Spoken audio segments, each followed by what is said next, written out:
Hello, this is Ariane from La Fille de la Mer handmade soap shop in the Madeleine Islands, Quebec, Canada.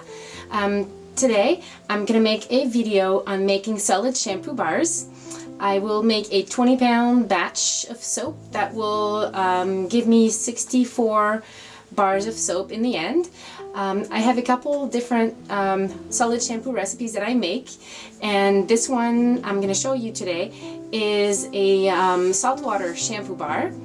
I will give you, I won't give you my exact recipe because I find that recipes are personal to every soap maker, but I will give you general guidelines, and I will write detail in the description box below, so make sure to check that out. I'll give you like the percentage rates of oil versus butters and a few tips along the way on which oils are good for hair and different hair types and such. So this shampoo bar that I'm making today is suitable for average normal hair. If you have dry, frizzy, or oily hair, this would not be the shampoo bar suited for you. But do some research and see what oils and which ingredients are good for every hair types. I guess there's a different shampoo bar to be made for every different hair type. That's my point of view. So let's get going.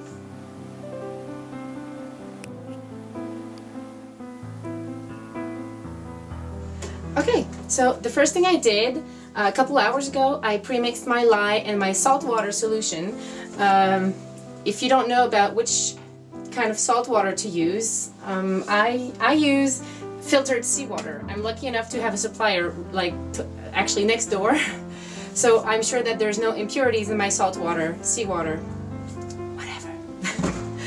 And so yeah, this lye is mixed. I will filter it, pass it through a strainer just to make sure that there's no clumps. And then I went ahead and melted my hard oils and butter. In this case, I'm using coconut oil and mango butter. This is a palm-free shampoo bar. And also, I prepared, I did a water discount in my saltwater solution, and I took the water that I discounted from the lye water and mixed it with dl-panthenol and citric acid. So what this will do, citric acid lowers the pH of the soap, making it a little bit more gentle. And dl-panthenol is actually provitamin B5, and it's said to add sheen and shine to your hair, and it also improves the structure of your hair. So adding this to the soap at trace will add qualities to your shampoo bar. So let's go ahead now and add the liquid oils.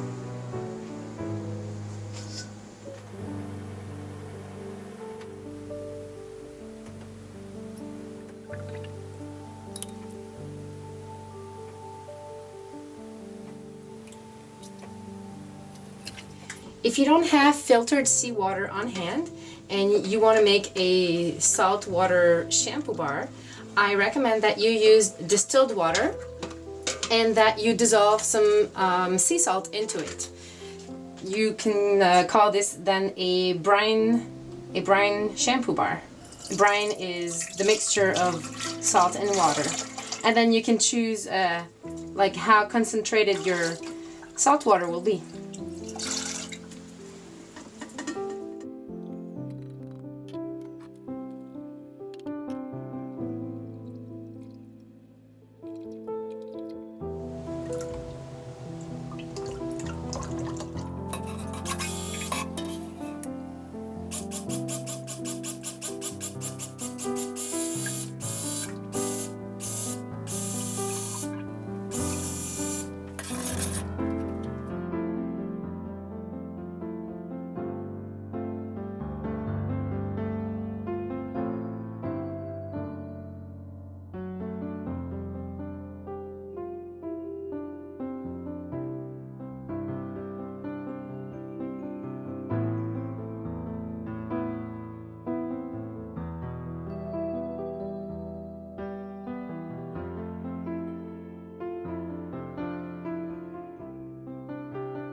So that's pretty much it. The last thing I wanted to show you and tell you about is actually this winter has been particularly cold.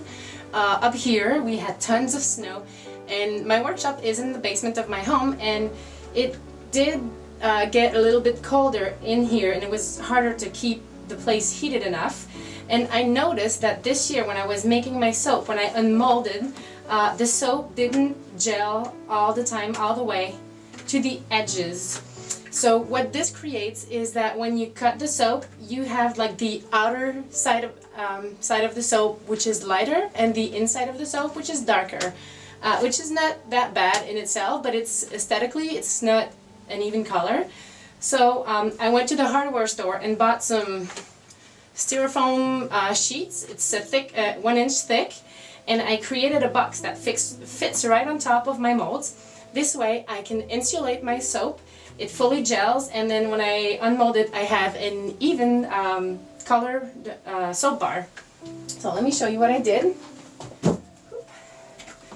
So I just measured and cut these 4 sides that I glued together using a special glue, especially made to glue foam, because if you use any glue, chances are the foam's gonna melt.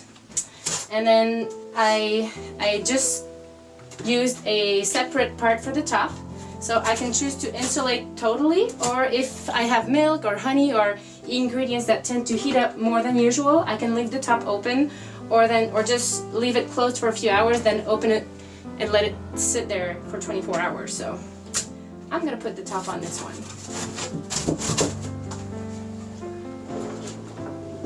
Bye-bye. Good night.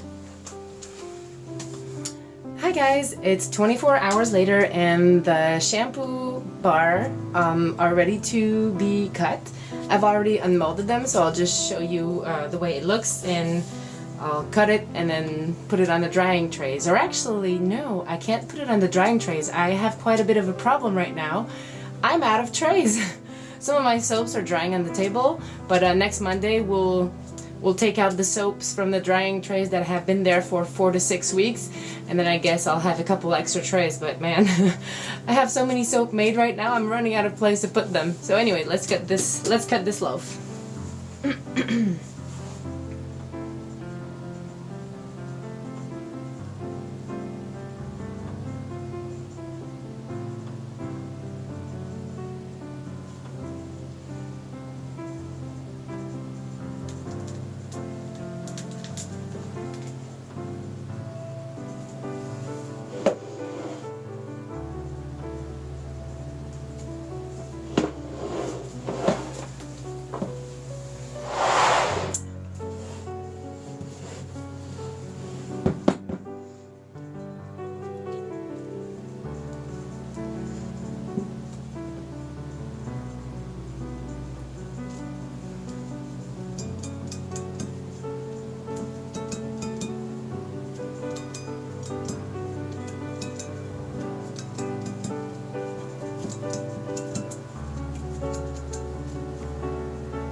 Alright, I'm done with these shampoo bars.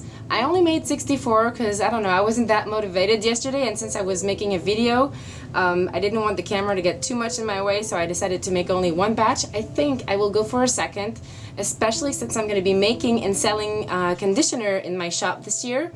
I'm pretty much sure people will grab a soap shampoo bar and then they'll get the conditioner to go with it. It smells really fresh and nice. It's still very soft. This needs to be put on the shelves to dry for about 6 to 8 weeks. The older this gets, the milder it gets and the sutsier it gets. I'm sorry. So yeah, many people asked me up on my last video, I asked what you want me to do, and many people mentioned solid shampoo bars and conditioners.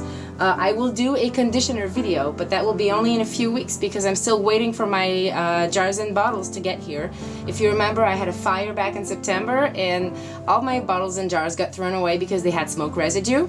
I still haven't stocked up on my containers yet, so as soon as I get those, and I placed my order this morning, so they should get here in about a week or two, and then I'll be able to show you how I make my handmade conditioners.